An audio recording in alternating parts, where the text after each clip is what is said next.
Imagine the most formidable empire the ancient world had ever witnessed, a realm where the sheer scale of human endeavor mirrored the heavens themselves. Here, along the verdant banks of the sacred Nile, life pulsed with a rhythm dictated by the river's ebb and flow, a lifeblood, nourishing not only the fertile fields, but the very power and mystique of a king held in divine esteem. Towering pyramids, colossal monuments to human ambition, and the perceived link between the earthly and celestial realms pierced the cerulean sky like the imperious fingers of gods, their shadows stretching long and authoritative across the land. Within the opulent splendor of the royal palace in Thebes, a city whose grandeur was whispered in awe throughout the known world, vibrant frescoes adorned the walls, narrating in vivid hues the glorious triumphs and seemingly unending lineage of the pharaohs. Here, amidst this dazzling display of power and history, a ruler held sway, his name resonating with absolute authority throughout the sun-drenched Nile Valley. Amenhotep IV. In his hands rested the destinies of millions, wealth beyond mortal comprehension, and the weight of a glorious history stretching back through the mists of millennia. He was the living embodiment of Egypt's might, the inheritor of a divine legacy. Yet, beneath the shimmering veneer of absolute power and unquestioning divine reverence, a subtle, almost imperceptible undercurrent had begun to stir. It was a disquieting tremor in the seemingly unshakable foundations of the empire, a whisper of dissent that spread like an insidious contagion through the labyrinthine alleys of the cities and the dusty encampments of the slaves.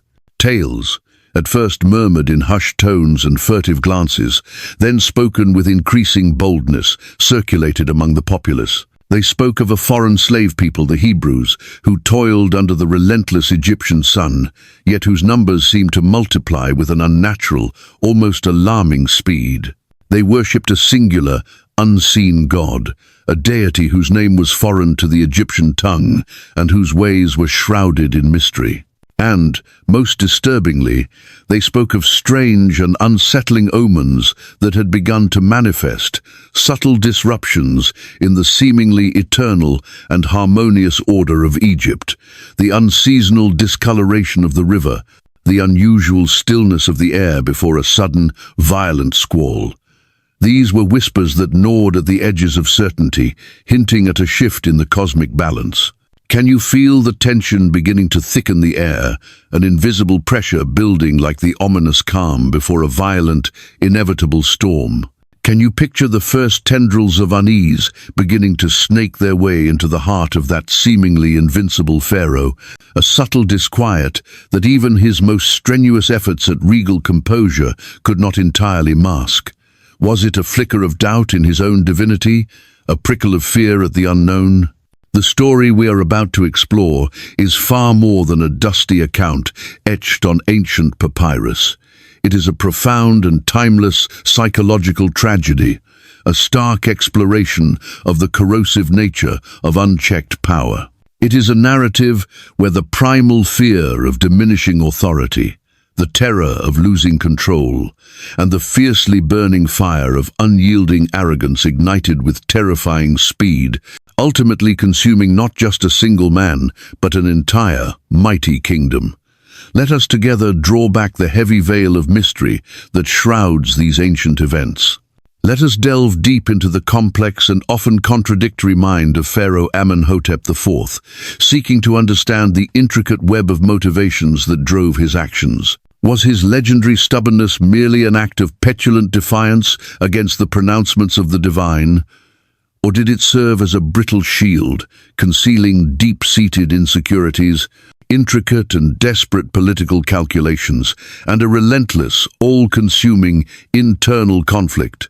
Prepare yourselves, for the haunting tale of Pharaoh and the devastating plagues that ultimately befell the magnificent land of Egypt will reveal a stark and enduring truth: that absolute power, untempered by wisdom and compassion, can indeed breed a terrifying tyranny, but that behind even the most ruthless tyrant, there sometimes lies a heart riddled with gnawing insecurity and a fear that borders on a destructive obsession.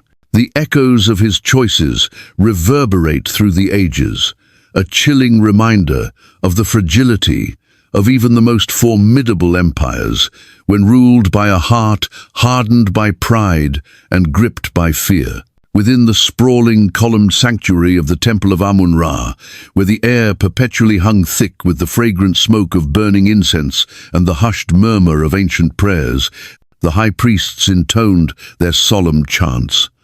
Golden light, filtered through the clerestory windows high above, illuminated the colossal statues of the pantheon of Egyptian gods, their impassive faces seeming to gaze down with eternal wisdom upon the rituals unfolding below. Amenhotep IV, resplendent in his royal regalia, participated in the elaborate ceremony, his physical presence a declaration of his piety and his divine mandate to rule. Yet, despite the outward display of devotion, his mind remained a turbulent sea, far from the rhythmic cadence of the sacred rites. The increasingly persistent tales of the strange and unsettling miracles performed by the Hebrew emissaries, Moses and Aaron, before his own stunned officials, echoed incessantly in the chambers of his thoughts. A simple shepherd's staff transforming into a living, hissing serpent, the life-giving waters of the Nile inexplicably turning to viscous, foul-smelling blood. These were not mere conjurers' tricks to be dismissed with a wave of the royal hand. They possessed a disturbing potency, a tangible quality that hinted at a power source beyond the familiar realm of Egyptian magic and ritual. A seed of doubt, tiny yet persistent, had begun to sprout in the fertile ground of his royal certainty. Later that day, within the hushed privacy of his personal chamber, adorned with intricate carvings and vibrant murals depicting his own triumphs, Pharaoh Amenhotep IV summoned his most trusted advisors. Vizier Horemheb, a man whose wisdom was as renowned as his cautious demeanor, entered the royal presence, his bearing conveying a respectful gravity. He was accompanied by the most senior of the high priests, their faces stern and their eyes reflecting the weight of ancient knowledge and tradition. The very air in the chamber seemed to crackle with unspoken tension, the weight of the unfolding events pressing down upon them. "You have all witnessed the unusual occurrences of late," Amenhotep began, his deep, resonant voice filling the spacious chamber, yet betraying a subtle undercurrent of unease. "These Hebrew slaves, whom we have allowed to dwell within our borders, now dare to challenge the very power of Egypt with what appears to be bizarre sorcery. Their audacity grows with each passing day. What are your thoughts on these unsettling events?" Horemheb, his gaze lowered in deference, offered a measured response, his voice calm and carefully modulated.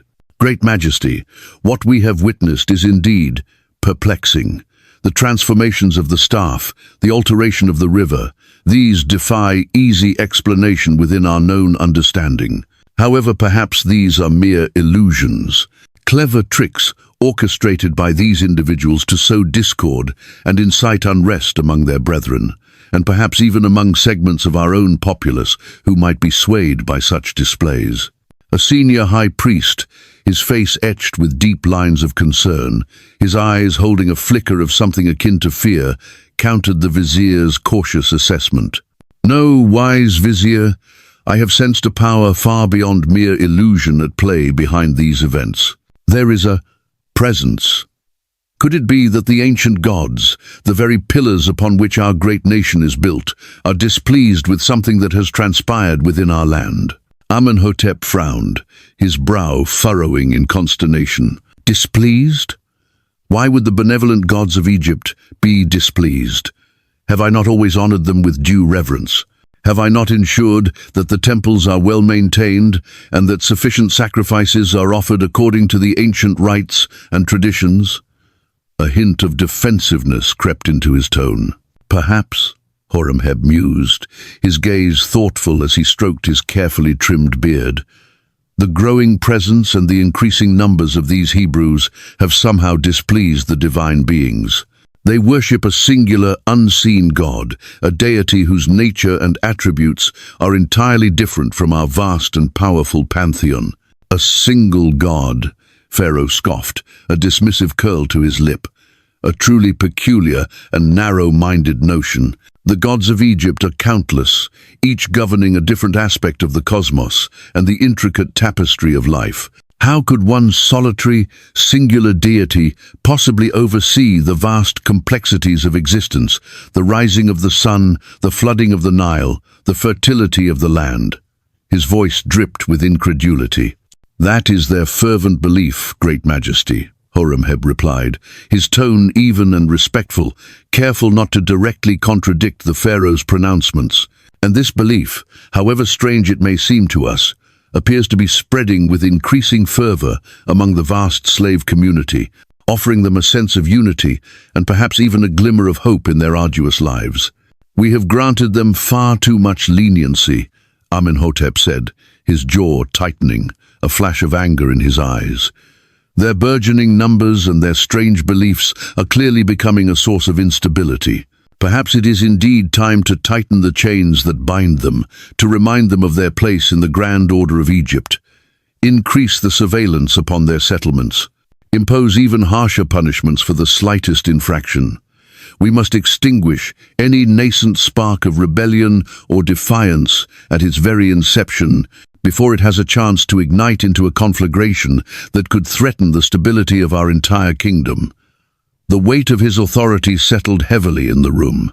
Pharaoh's decree was executed swiftly and with brutal efficiency. The Egyptian overseers, emboldened by the royal command, became even more tyrannical in their treatment of the Hebrew slaves. The already back-breaking labor intensified, the whips cracked with greater frequency and cruelty, the meager rations seemed to diminish further. The weight of oppression settled even heavier upon the shoulders of the enslaved people. But contrary to Pharaoh's intent, the increased hardship did not break their spirit. Instead, it seemed to forge an even stronger bond of unity amongst them, intensifying their fervent prayers to their unseen God and strengthening their deep yearning for the promised liberation. Their shared suffering became a crucible, refining their resolve and solidifying their hope. A few days later, as the sun beat down upon the imposing gates of the royal palace, Moses and Aaron appeared once more before its formidable entrance, their demeanor resolute and their gazes unwavering. They were granted reluctant passage and escorted into the grand audience chamber, where Pharaoh Amenhotep IV sat upon his magnificent throne, a figure of regal power and cold authority, surrounded by his court. "What insolence is this, slaves?" Amenhotep demanded, his voice laced with undisguised disdain, his eyes fixed upon the two Hebrews. "Have you not learned your lesson? What brings you back to this sacred place?" Moses stepped forward, his simple garments contrasting sharply with the opulent surroundings. His gaze met Pharaoh's with a calm, steady intensity that held no trace of fear or subservience. "Great Majesty," he began, his voice clear and carrying, echoing in the vast chamber. "Thus says the Lord God of Israel, let my people go, that they may serve me in the wilderness." "The God of Israel?" Amenhotep scoffed, a harsh, dismissive laugh echoing through the hall. "I know not this God of whom you speak, and I will most certainly not let Israel go. They are vital to the prosperity of Egypt. Their labor built our monuments, tills our fields. Why would I release such a valuable asset based on the demands of an unknown deity?" As if in answer to Pharaoh's defiant words, Aaron raised his simple wooden staff. Before the very eyes of the astonished Pharaoh and his assembled officials, the staff underwent a startling transformation. It writhed and elongated, its smooth wood turning into the scaled, venomous body of a cobra, its hood flaring menacingly, its forked tongue flicking as it hissed a silent threat, its beady eyes fixed upon the pharaoh. A collective gasp rippled through the Egyptian court. Pharaoh's own high priests, their faces paling, swiftly reacted. Drawing their own ceremonial staffs, they chanted ancient incantations, and through their practiced arts, their staffs also underwent a similar transformation, each turning into a serpent that slithered on the polished floor. For a fleeting moment, it seemed as though the power of the Hebrew God was matched by the magic of Egypt. But then Aaron's serpent, with a swift and decisive movement, lunged forward and devoured all of the Egyptian serpents, one by one, until only Aaron's staff, now miraculously returned to its original form, remained. A fleeting moment of genuine astonishment flickered across Pharaoh's face, a crack in his otherwise impenetrable facade of regal arrogance. But it was instantly masked, replaced by a forced sneer and a dismissive wave of his hand. These are merely cheap parlor tricks, illusions designed to impress the gullible. My own skilled priests can perform similar feats, and even greater ones, I assure you. A momentary advantage means nothing. But our serpent consumed theirs, Great Majesty, Moses emphasized, his voice still calm but imbued with a quiet power. This is not mere trickery. It is a sign, a tangible demonstration that the power of our God surpasses all others. It is a warning that you would be wise to heed. Well, I have spoken, Amenhotep said, rising from his majestic throne, his voice now cold and resolute, the brief flicker of surprise extinguished. I will hear no more of your presumptuous demands or the dictates of your nameless God. Leave this place immediately. And Moses and Aaron departed from the royal presence, carrying with them not only the weight of Pharaoh's rejection, but also a solemn warning of the devastating plagues that would inevitably befall the land of Egypt if Pharaoh continued his obstinate resistance to the will of the Almighty God. In the aftermath of their departure, Amenhotep, outwardly defiant but inwardly troubled, ordered an increase in vigilance and further oppression of the Hebrew people, attempting to quell his growing unease by doubling down on his authority and attempting to ignore the ominous prophecies that hung heavy in the air. But the stage was set, and the first tendrils of divine retribution were about to reach the proud and mighty kingdom of Egypt. The warning, so clearly and powerfully delivered, swiftly materialized into a horrifying reality.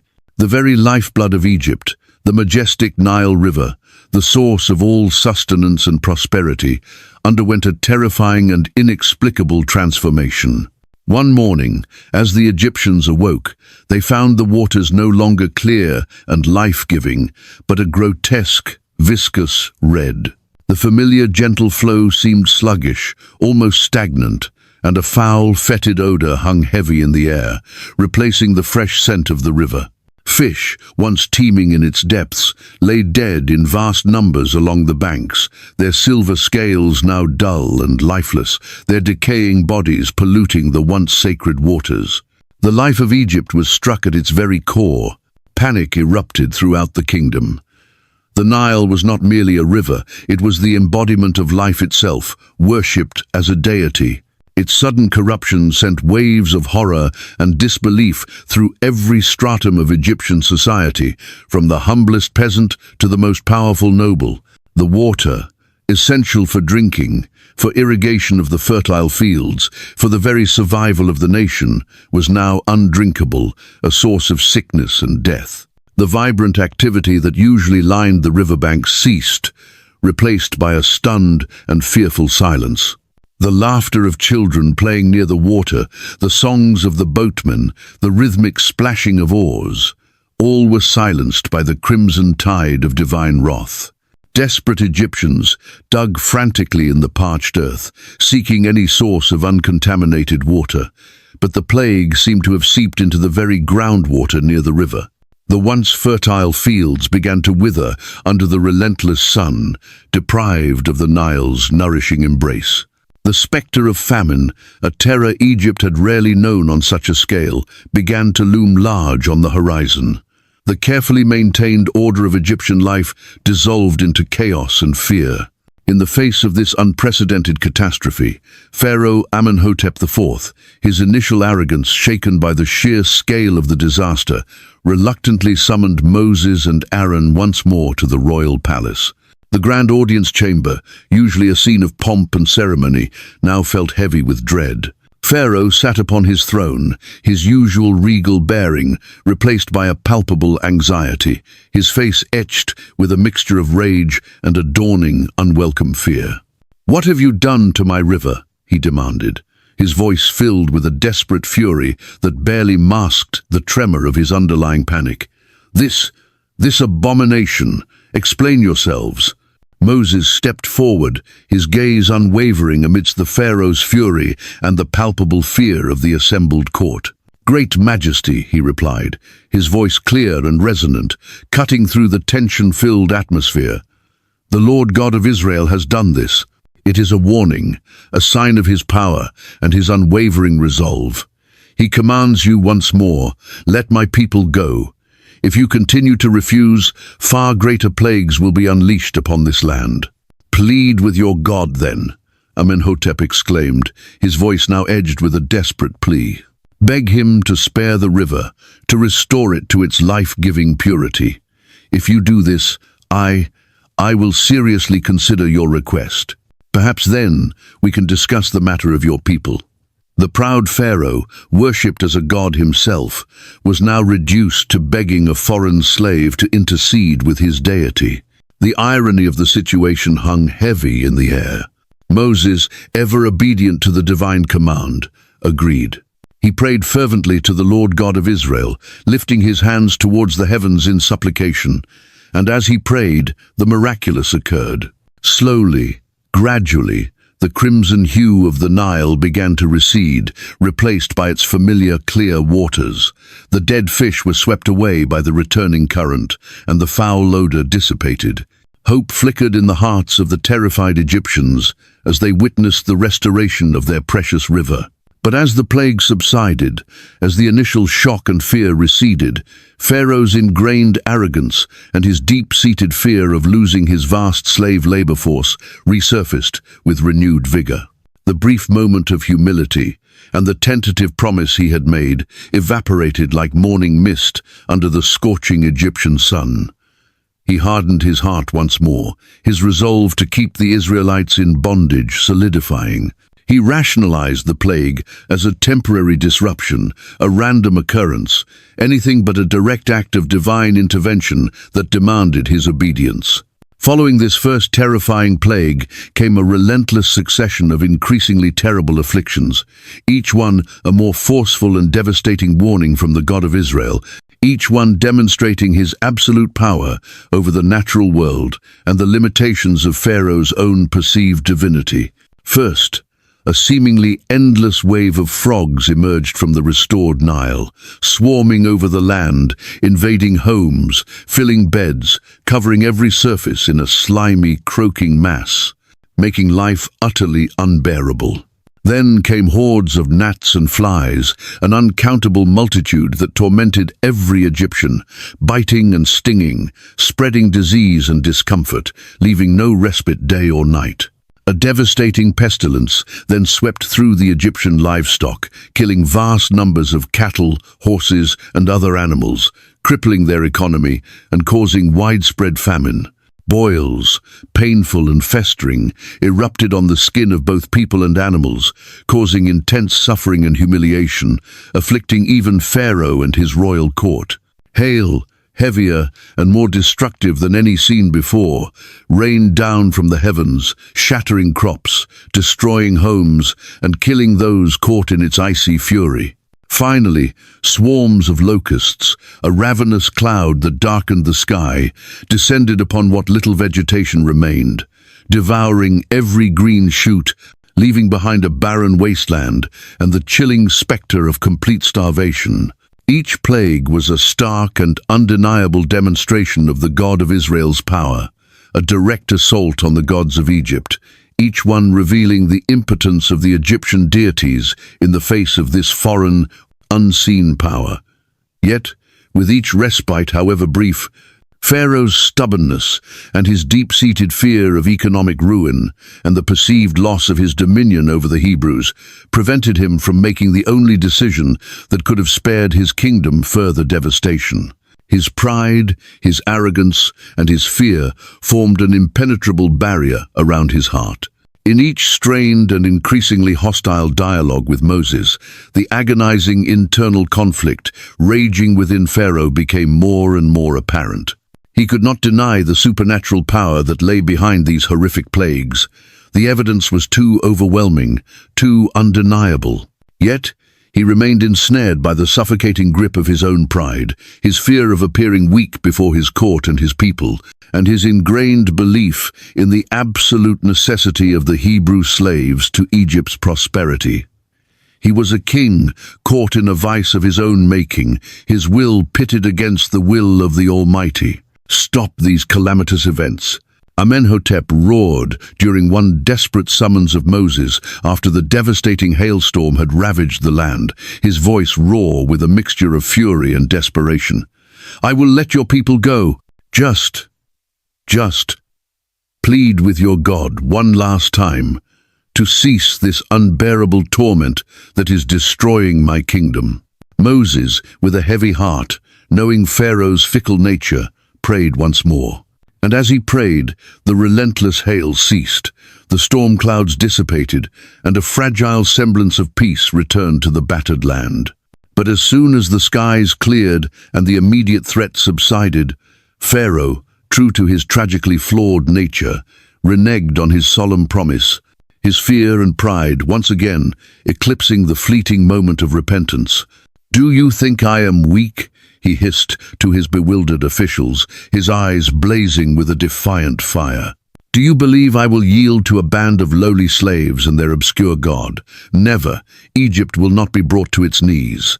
Vizier Horemheb, a man of profound wisdom and deep concern for the well-being of Egypt, had watched the unfolding catastrophe with growing alarm.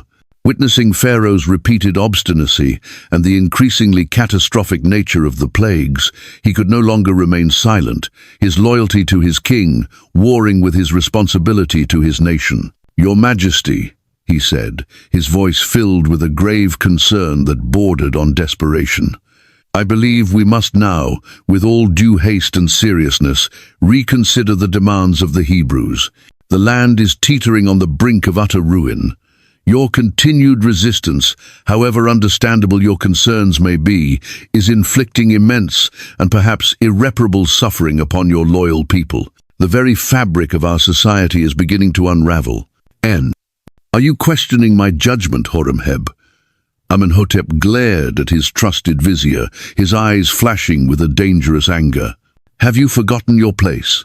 Have you forgotten your oath of loyalty to your pharaoh?" "My only concern, Great Majesty," Horemheb replied, his voice unwavering despite the pharaoh's menacing gaze, "is for the continued safety and prosperity of Egypt, the land we both serve. The signs are clear. A power beyond our understanding is at work. The gods themselves seem to be unleashing their wrath upon us.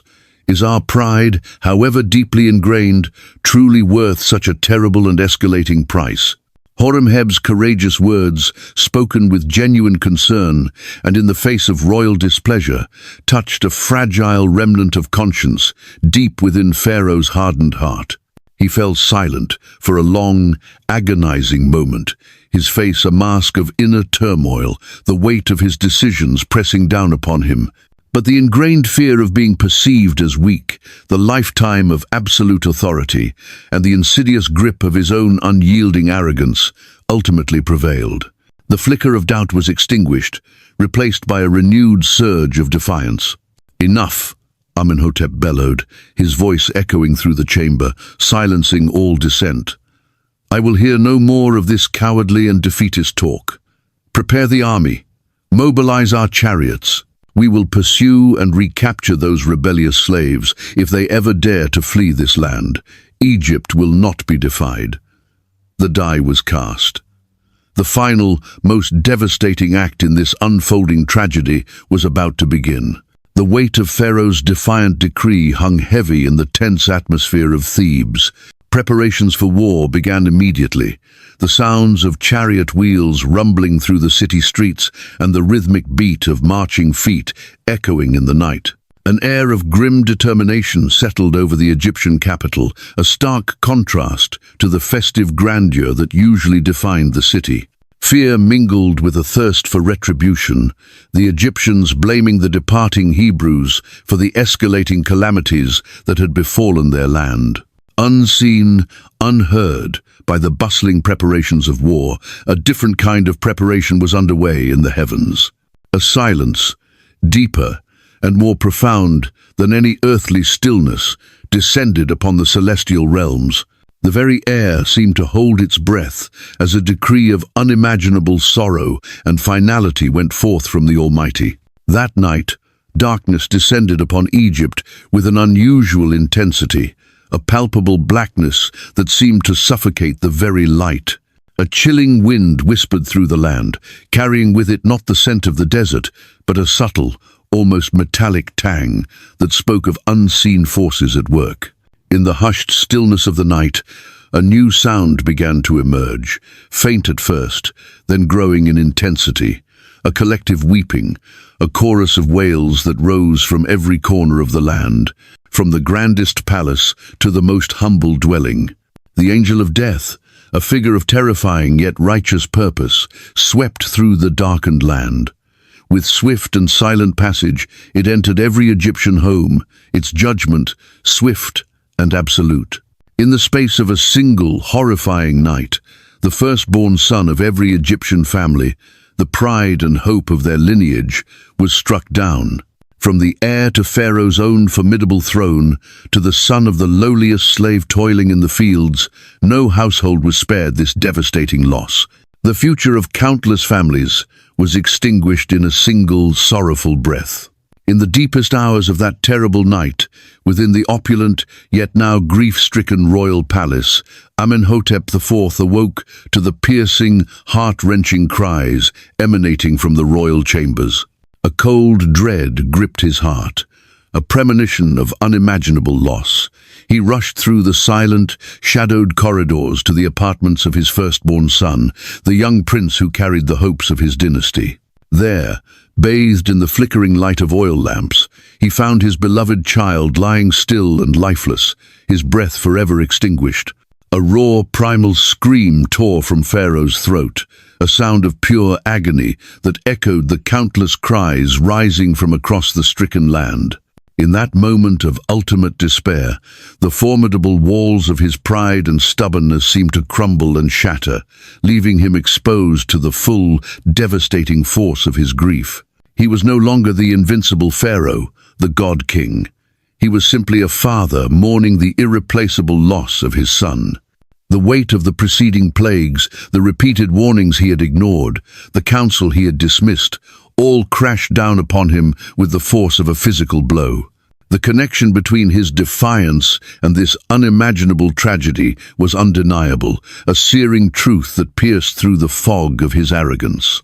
In the depth of his anguish, his mind reeling from the catastrophic loss, Pharaoh, driven by a desperate urgency, hastily summoned Moses and Aaron to the palace once more. This time, there was no trace of the haughty disdain, no vestige of the imperious command in his voice. Instead, his words were choked with pleading, his tone filled with a raw and desperate anguish. "Leave," Amenhotep choked out the words, his voice hoarse with sorrow and exhaustion. "Take all your people, depart from this cursed land at once. I have had enough, more than enough. Plead with your God to relent his terrible anger, to spare what little remains of Egypt." His authority had utterly dissolved. He was a broken man begging for mercy. Moses and Aaron, who had endured countless futile entreaties and broken promises, finally heard the unequivocal consent they had sought for so long. The Israelites, after centuries of brutal slavery, their spirits both weary and exhilarated, began their hurried departure from the land of their bondage in the darkness of that sorrowful night, carrying with them the precious hope of reaching the promised land, a land flowing with milk and honey, a future free from the tyranny they had endured for generations.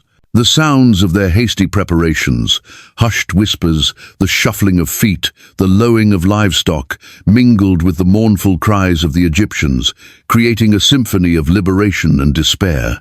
But the Israelites' liberation, so dearly bought and so long awaited, was tragically short-lived. As the initial shock and the raw pain of their devastating loss began to subside, a familiar and dangerous sentiment began to stir within Pharaoh's wounded heart. The cold grip of pride, the ingrained belief in his own absolute authority, and the gnawing fear of the economic repercussions of losing such a vast and valuable labor force resurfaced with insidious strength. He began to question his hasty decision, to rationalize the plagues as a temporary affliction, to minimize the divine power he had witnessed. The image of his lifeless son, though etched in his memory, began to be overshadowed by the ingrained habits of a lifetime of power. Regret, sharp and bitter, gnawed at him. He paced the desolate halls of his palace, the silence amplifying his inner turmoil. How can we allow such a vital workforce, the very backbone of our prosperity, to simply slip away? He muttered to his remaining advisors, his voice regaining some of its former imperiousness. Their departure will cripple Egypt for generations to come. Prepare the army, mobilize the chariots, we will pursue them. We will crush any resistance and bring them back to serve their rightful masters. The cycle of defiance was set to repeat itself, fueled by fear and a pride that refused to be humbled.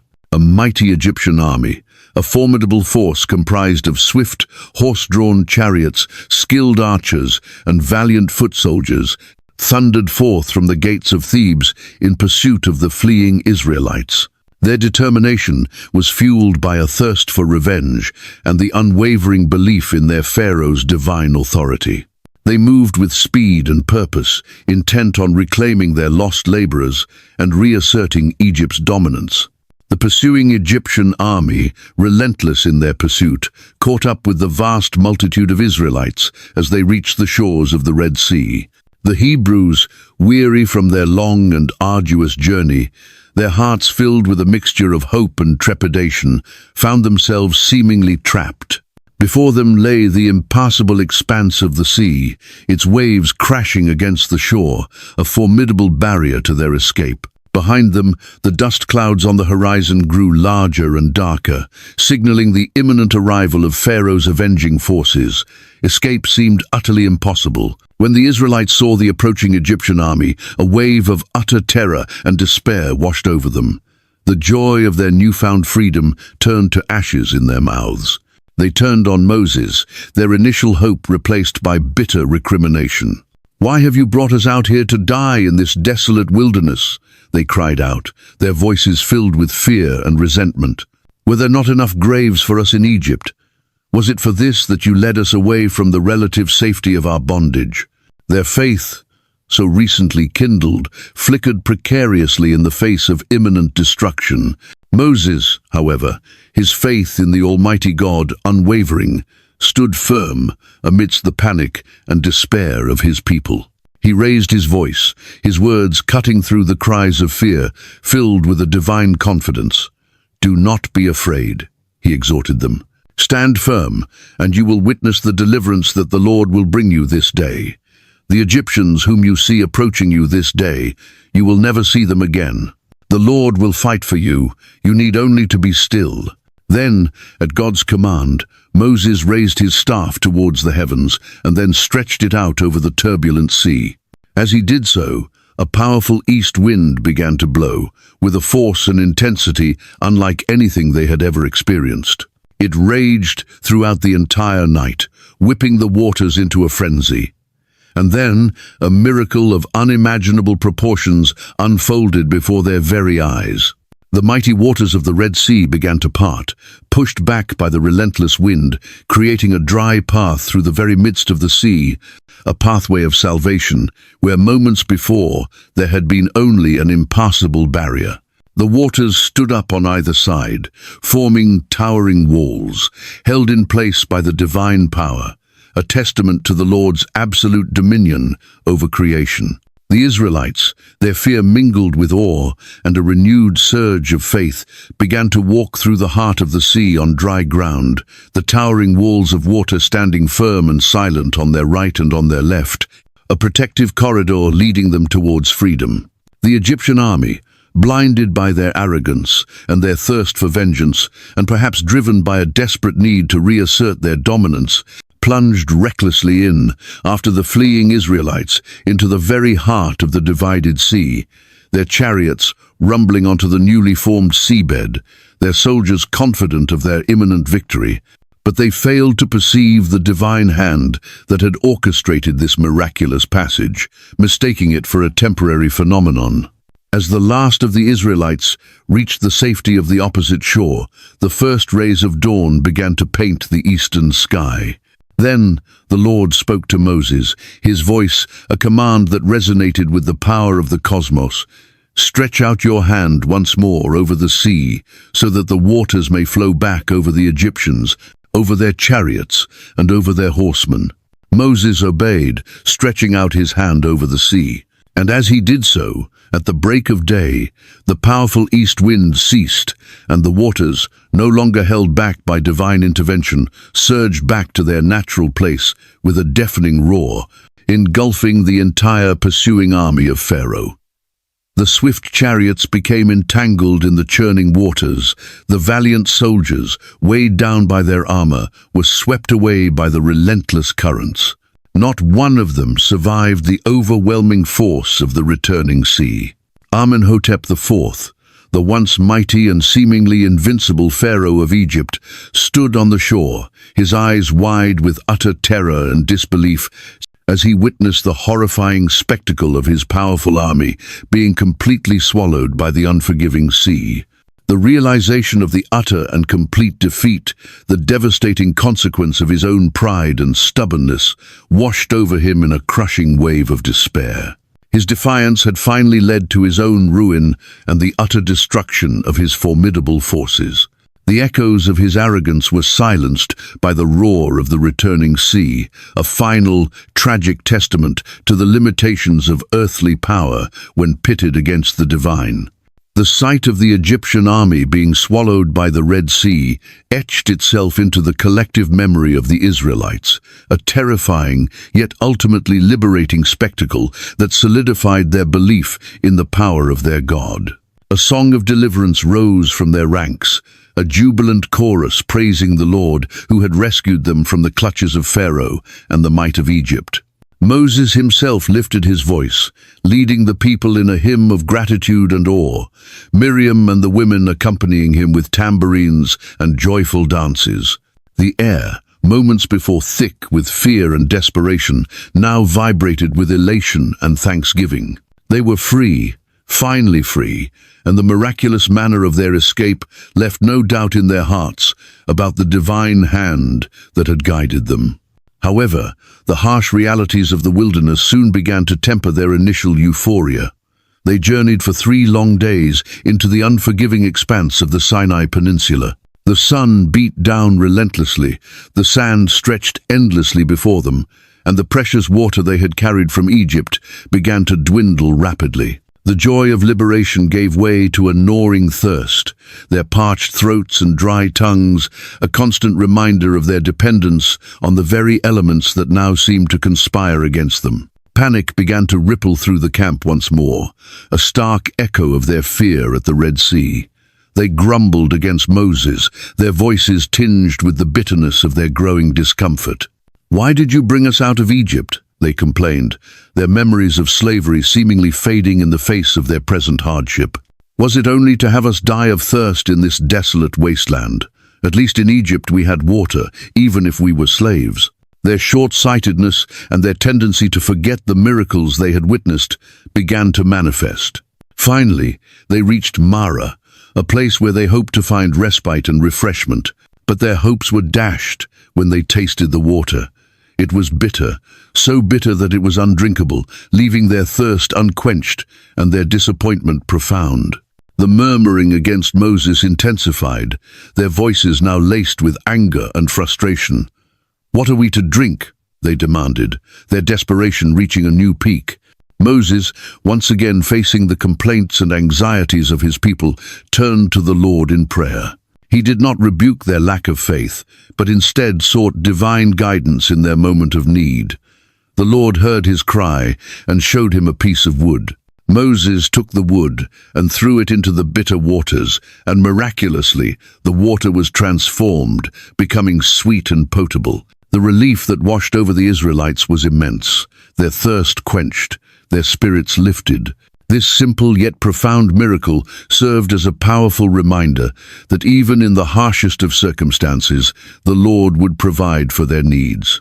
It was a lesson in trusting in his provision, even when the situation seemed hopeless. From Mara, they journeyed to Elim, a veritable oasis in the desert.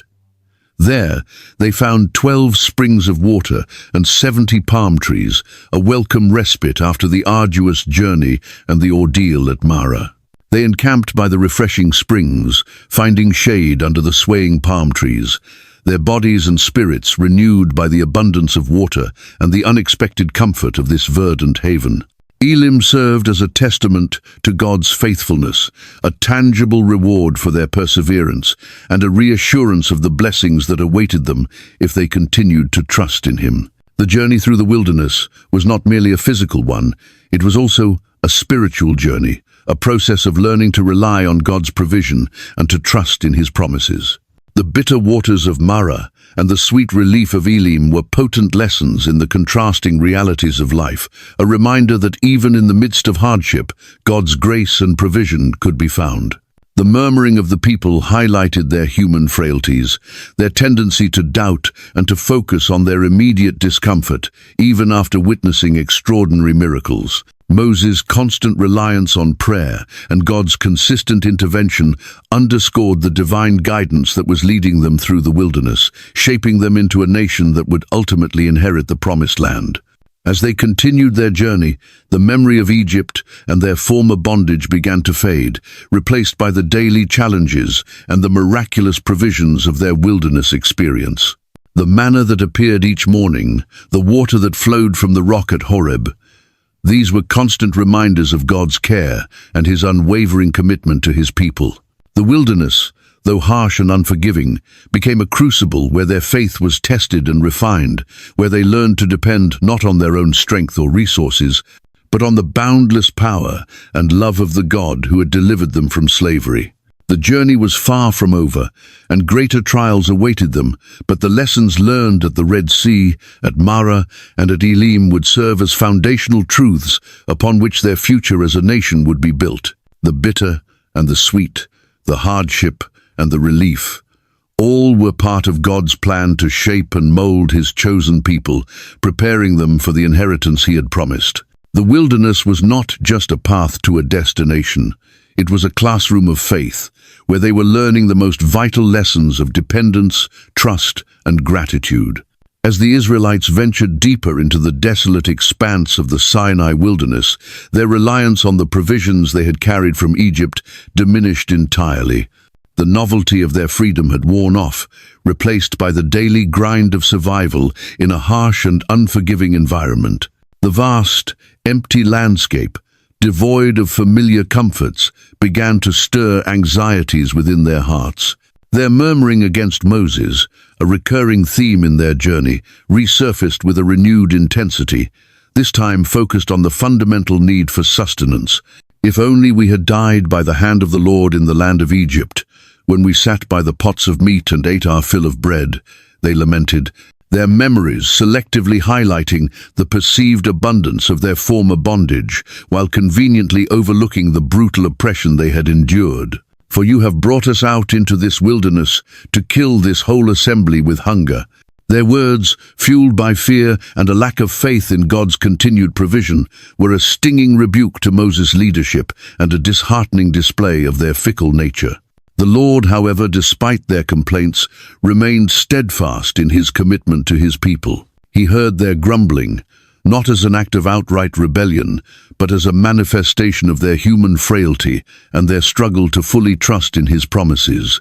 He spoke to Moses, offering a miraculous solution to their desperate need. Behold, I will rain bread from heaven for you, and the people shall go out and gather a certain quota every day, that I may test them whether they will walk in my law or not. And indeed, the very next morning, a miraculous phenomenon occurred. When the dew that had covered the ground evaporated, there lay on the surface of the wilderness a fine, flake-like substance, as fine as frost on the ground. The Israelites, bewildered by this unexpected appearance, asked one another, "What is it?" For they did not know what it was. Moses explained to them, "This is the bread which the Lord has given you to eat." He instructed them to gather only enough for each day, warning them against hoarding, as the Lord would provide fresh manna every morning.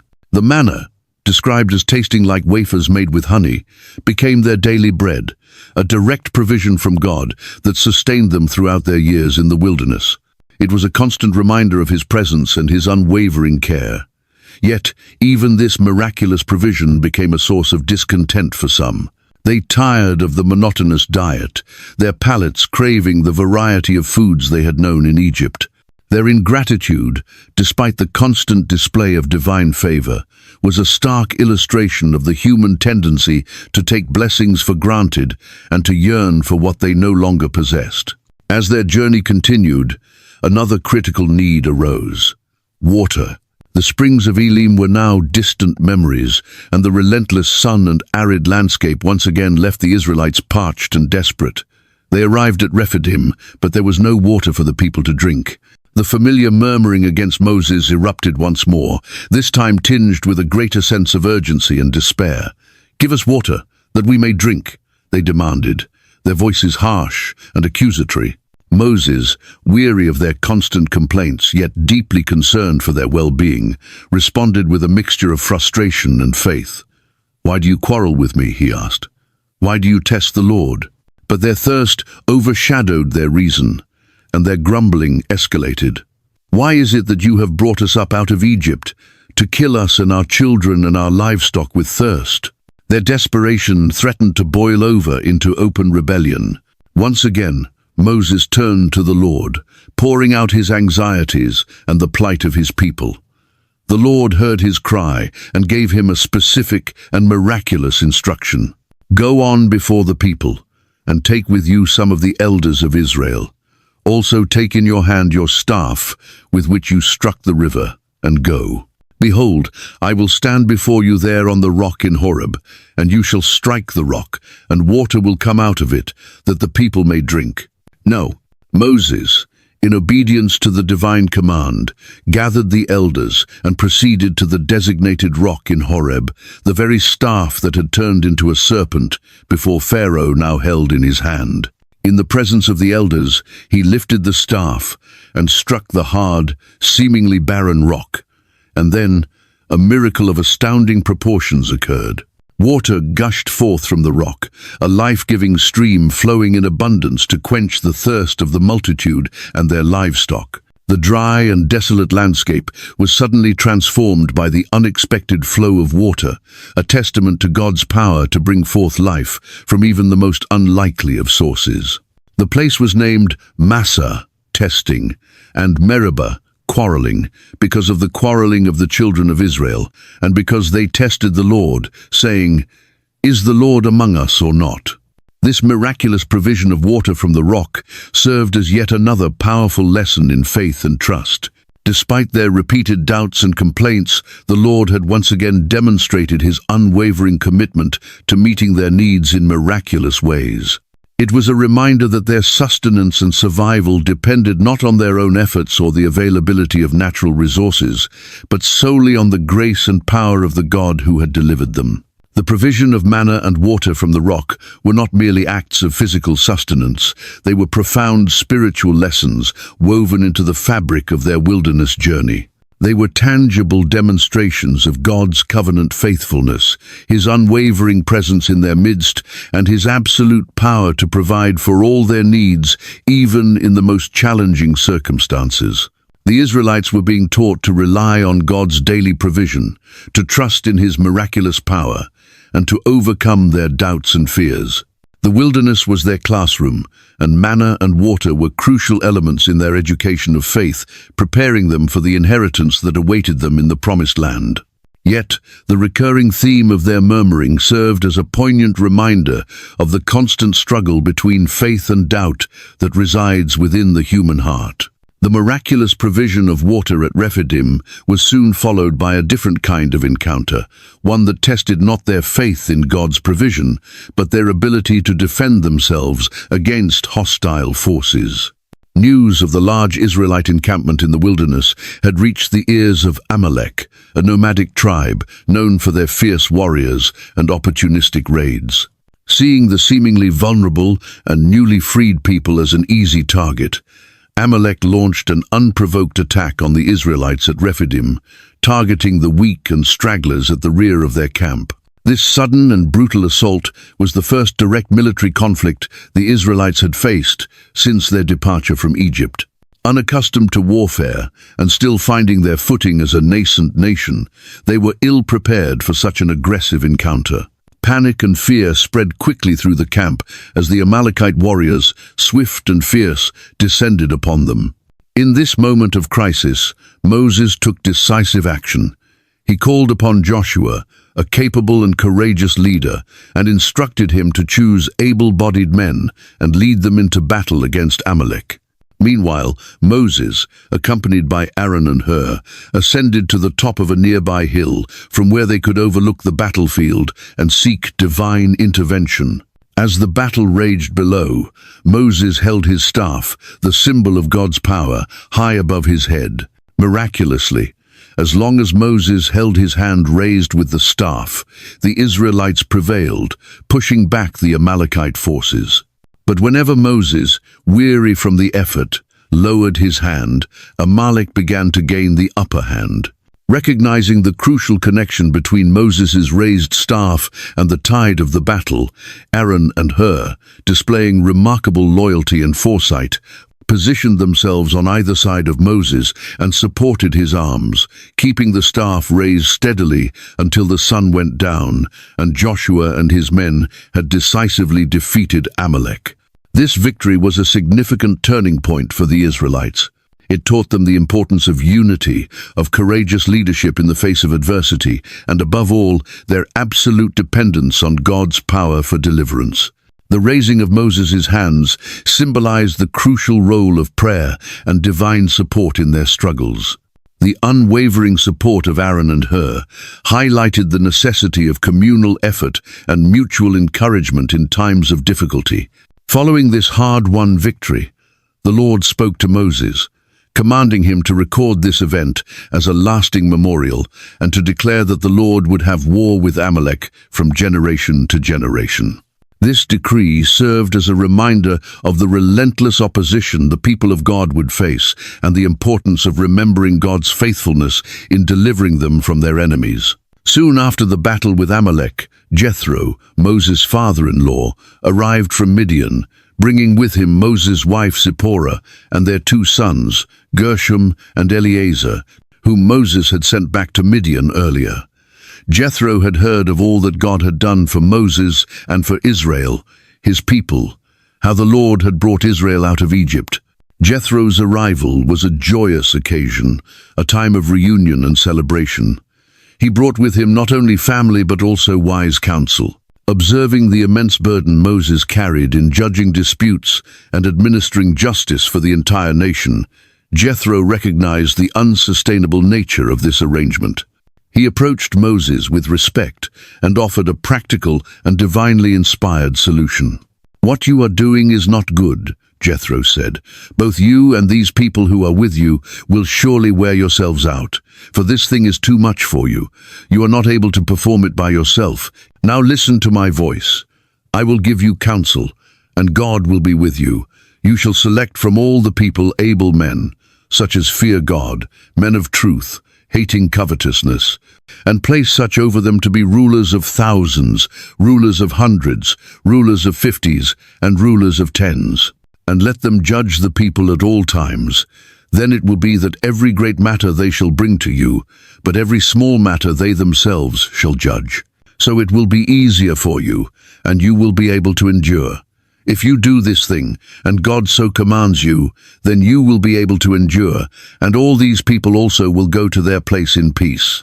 Moses, humble and wise, listened attentively to his father-in-law's counsel.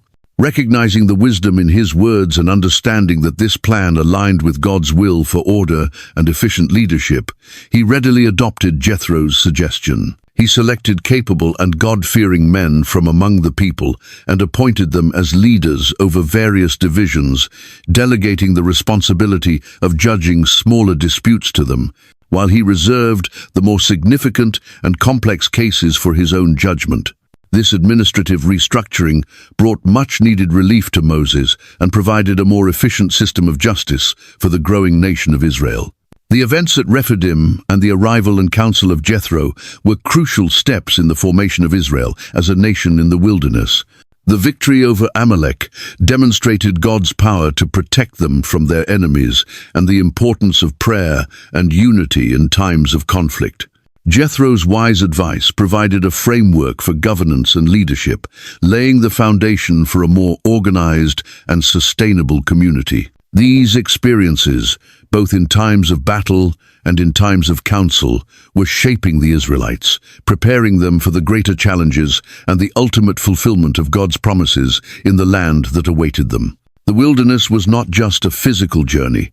It was a period of intense learning where they were being taught to rely on God for protection, provision, and guidance, and to establish the principles of community and justice that would define them as God's chosen people. 3 months after their dramatic exodus from the land of Egypt, the children of Israel arrived at the foot of Mount Sinai, also known as Mount Horeb, a majestic and imposing peak that rose solitary against the vast desert sky. It was here, in this sacred and awe-inspiring location, that God had first appeared to Moses in the burning bush, commissioning him to lead his people out of bondage. Now, the entire nation had gathered at the base of this holy mountain, their tents pitched in a sprawling encampment that stretched across the arid plain, a tangible representation of God's promise to multiply Abraham's descendants. Moses ascended the mountain to meet with the Lord, and God spoke to him, conveying a profound and pivotal message for the people. "You have seen what I did to the Egyptians, and how I bore you on eagle's wings and brought you to myself. Now, therefore, if you will indeed obey my voice and keep my covenant, then you shall be a special treasure to me above all people, for all the earth is mine. And you shall be to me a kingdom of priests and a holy nation." When Moses returned to the camp and relayed these momentous words to the elders of Israel, the people responded with a unified voice of commitment and anticipation. "All that the Lord has spoken we will do." Their affirmation marked a crucial step in their relationship with God, a willingness to enter into a binding covenant with the one who had so miraculously delivered them. In preparation for a divine encounter of unprecedented magnitude, the Lord instructed Moses to consecrate the people. "Go to the people and consecrate them today and tomorrow, and let them wash their clothes, and let them be ready by the 3rd day. For on the 3rd day the Lord will come down upon Mount Sinai in the sight of all the people." He also commanded that boundaries be set around the mountain, warning the people not to go up or even touch its base, lest they incur divine wrath. As the appointed day approached, an atmosphere of intense anticipation and reverent fear permeated the Israelite camp. On the morning of the 3rd day, as dawn broke over the desert landscape, a thick cloud descended upon the summit of Mount Sinai. There was thunder and lightning, and a trumpet blast so loud and piercing that it caused the entire camp to tremble. Smoke billowed from the mountain like smoke from a furnace, and the whole mountain quaked violently. Then the Lord descended upon Mount Sinai in fire. The smoke ascended like the smoke of a kiln, and the whole mountain trembled greatly. The sound of the trumpet grew louder and louder. Moses spoke, and God answered him by a voice. The sight was awe-inspiring, even terrifying, a powerful demonstration of God's absolute holiness and power. From the midst of the fire and the cloud, the voice of the Lord spoke, proclaiming the 10 Commandments, the foundational principles of the covenant he was establishing with his people. Each commandment resonated with divine authority, etching itself into the hearts and minds of the assembled Israelites. They were to have no other gods before him, to not make idols, to not take his name in vain, to remember the Sabbath day and keep it holy, to honor their father and mother, to not murder, to not commit adultery, to not steal, to not bear false witness, and to not covet. The power of God's presence was so overwhelming that the people were filled with fear. They pleaded with Moses, "You speak to us, and we will hear, but let not God speak to us. lest we die." Moses reassured them, reminding them that God had come to test them, that the fear of the Lord might be before them, so that they would not sin. Moses then drew near to the thick darkness where God was, and the Lord continued to speak to him, revealing further laws and ordinances that would govern their lives as his covenant people. These instructions covered a wide range of aspects, from worship and justice to social relationships and ethical conduct, providing a comprehensive framework for their life as a holy nation set apart for God. The covenant established at Mount Sinai was a defining moment in the history of Israel. It was a formal agreement between God and his chosen people, outlining the terms of their relationship and the responsibilities they were to uphold. God promised his continued blessing and protection, while the Israelites pledged their obedience and loyalty. The Ten Commandments served as the cornerstone of this covenant, a timeless expression of God's moral will and a guide for righteous living. The experience at Mount Sinai was transformative for the Israelites. They had witnessed the awesome power and glory of God, and they had heard his voice speaking directly to them. They had entered into a sacred covenant, becoming God's special possession, a kingdom of priests and a holy nation. The memory of the thunder, the lightning, the trumpet blast, and the fiery presence of the Lord would forever be etched in their hearts, a constant reminder of the divine encounter that had shaped their identity and their destiny. The mountain of revelation had become the birthplace of their covenant relationship with God, a foundation upon which their future as his chosen people would be built. The profound and awe-inspiring experience at Mount Sinai, where the Israelites had witnessed the very presence of God and entered into a sacred covenant with him, was a moment that should have solidified their devotion and unwavering loyalty. Yet, as Moses remained on the mountain for an extended period, receiving further instructions and the detailed blueprints for the tabernacle, a familiar pattern of doubt and impatience began to take root within the Israelite camp below. Days turned into weeks, and as Moses' absence stretched longer than they had anticipated, a sense of anxiety and uncertainty began to permeate the community. They missed their visible leader, the man who had guided them out of Egypt and through the trials of the wilderness. Fear began to whisper in their hearts. What had become of Moses? Had he been consumed by the fiery presence on the mountain? Had their God, so powerful and awe-inspiring, now abandoned them in this desolate place? Driven by their fear and a deep-seated longing for a tangible representation of the divine, the people gathered in a restless and agitated mass before Aaron, Moses' brother, who had been left in charge in his absence. Their voices rose in a chorus of demand. "Come, make us gods that shall go before us. For as for this Moses, the man who brought us up out of the land of Egypt, we do not know what has become of him." Aaron, though initially hesitant, found himself overwhelmed by the insistent pressure of the crowd. Perhaps fearing a full-scale rebellion or swayed by the familiarity of the idol worship they had witnessed in Egypt, he succumbed to their demands. He instructed them to bring him their golden earrings, and from these melted ornaments he fashioned a molten calf, an idol reminiscent of the Egyptian deity Apis. When the golden calf was complete, a wave of misguided religious fervor swept through the camp. The people proclaimed, "This is your God, O Israel, that brought you up out of the land of Egypt." They offered sacrifices and burnt offerings before the idol, engaging in unrestrained feasting and revelry. Their actions, a blatant and grievous violation of the very first commandments they had so recently sworn to uphold. They had turned their backs on the invisible God, who had delivered them in miraculous ways, and embraced a lifeless image fashioned with their own hands. Meanwhile, on the mountaintop, the Lord, witnessing this shocking act of betrayal, spoke to Moses, his voice filled with righteous anger and sorrow. "Go down quickly, for your people whom you brought out of Egypt have corrupted themselves. They have turned aside quickly out of the way which I commanded them. They have made themselves a molten calf, and have worshipped it, and sacrificed to it, and said, 'This is your God, O Israel, that brought you up out of the land of Egypt.'"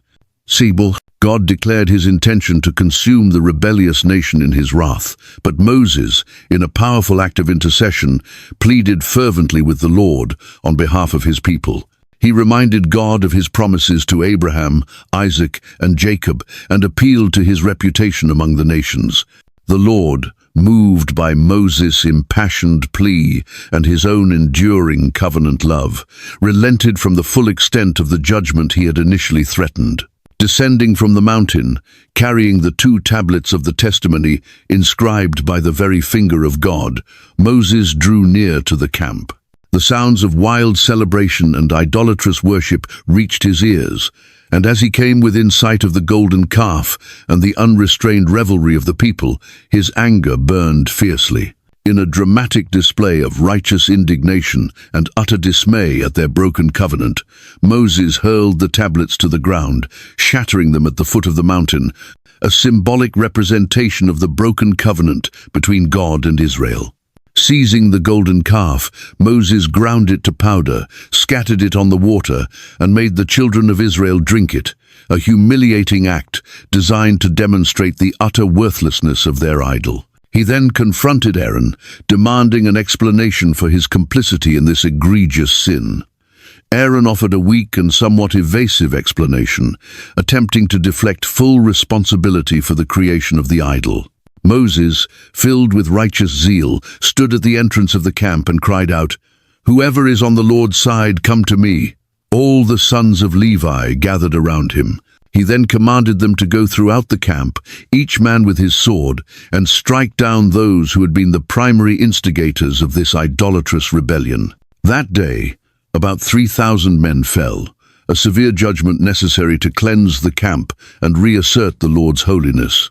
The tragic episode of the golden calf stands as a stark reminder of the human propensity for idolatry and the fragility of even the most sacred commitments in the face of fear and impatience. The Israelites, despite their miraculous deliverance and their direct encounter with God at Sinai, quickly succumbed to doubt and turned to a false god. This act of profound disobedience had severe consequences, highlighting the seriousness with which God views covenant faithfulness. Moses' role as intercessor demonstrated the power of prayer and God's willingness to show mercy even in the face of grievous sin. The shattering of the tablets symbolized the broken covenant, requiring a renewal of the relationship based on repentance and renewed commitment. The events at the foot of Mount Sinai served as a sobering lesson for Israel, a stark illustration of the consequences of disobedience and the enduring need for unwavering faith and loyalty to the one true God. Despite the grievous sin of the golden calf and the subsequent judgment, the Lord, in his infinite mercy and enduring love for his chosen people, did not abandon Israel entirely. Moses once again ascended Mount Sinai, this time at God's command, to intercede for the nation and to receive a renewal of the covenant. After 40 days and 40 nights of fasting and prayer, Moses returned to the camp, his face radiant with the glory of God's presence, carrying 2 new tablets of stone inscribed with the 10 Commandments. Under God's direction, the Israelites began the construction of the tabernacle, a portable sanctuary that would serve as the dwelling place of the Lord in their midst. This intricate and beautifully crafted structure, with its various courts, chambers, and sacred vessels, became the focal point of their worship and a tangible symbol of God's presence among them. The Ark of the Covenant, a gold-covered wooden chest containing the tablets of the law, became the most sacred object within the tabernacle, representing the very throne of God and the heart of the covenant relationship. With the tabernacle completed and the priesthood established under Aaron and his sons, the worship of the Lord was organized according to divine instructions. Sacrifices were offered, feasts were celebrated, and the people were taught the ways of the Lord. The cloud of the Lord's presence, which had descended upon Mount Sinai, now rested over the tabernacle, guiding their movements in the wilderness. When the cloud lifted, they would break camp and follow its direction. When it settled, they would encamp. The journey through the wilderness continued, marked by further trials, provisions, and lessons in faith and obedience. The Israelites learned the importance of heeding God's commands, of trusting in his provision, and of walking in covenant relationship with him. The tabernacle served as a constant reminder of his holiness and his desire to dwell among his people. However, the scars of the golden calf incident remained, a stark reminder of their capacity for disobedience and the consequences of turning away from God. The journey through the wilderness became a period of testing and refinement as God sought to mold them into the holy nation he had called them to be. Generations passed in the wilderness, and the initial generation that had come out of Egypt, with their ingrained habits of idolatry and rebellion, gradually faded away.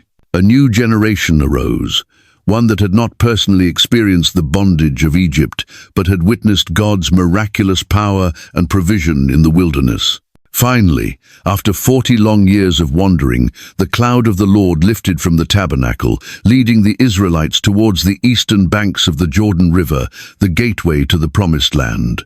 Moses, now an old man, stood with the new generation, recounting the history of their journey, reminding them of God's faithfulness and their responsibility to obey his commands when they entered the land he had promised to their forefathers. Though Moses himself would not cross over into the Promised Land, his leadership had been instrumental in guiding the Israelites through the wilderness and preparing them for their inheritance. He commissioned Joshua as his successor, entrusting him with the responsibility of leading the people into Canaan. As they stood poised on the verge of fulfilling God's ancient promises, the Israelites looked back on their journey through the wilderness. It had been a time of immense challenges, marked by hardship, doubt, and even outright rebellion. Yet, it had also been a time of extraordinary miracles, constant provision, and the forging of a unique covenant relationship with the living God. They had learned invaluable lessons about faith, obedience, and the enduring love and faithfulness of the Lord who had redeemed them from slavery and led them through the desolate wilderness. The Ark of the Covenant, containing the tangible evidence of their covenant with God, would lead them into the Promised Land, a symbol of God's presence and his unwavering commitment to fulfill his promises. The journey had been long and arduous, marked by both triumphs and failures, but it had ultimately prepared them to become the nation God had intended them to be, a people in covenant relationship with him, ready to inherit the land he had sworn to give them. The story of the Exodus and the wilderness wanderings serves as a timeless testament to God's redemptive power, his unwavering faithfulness, and the enduring importance of covenant relationship.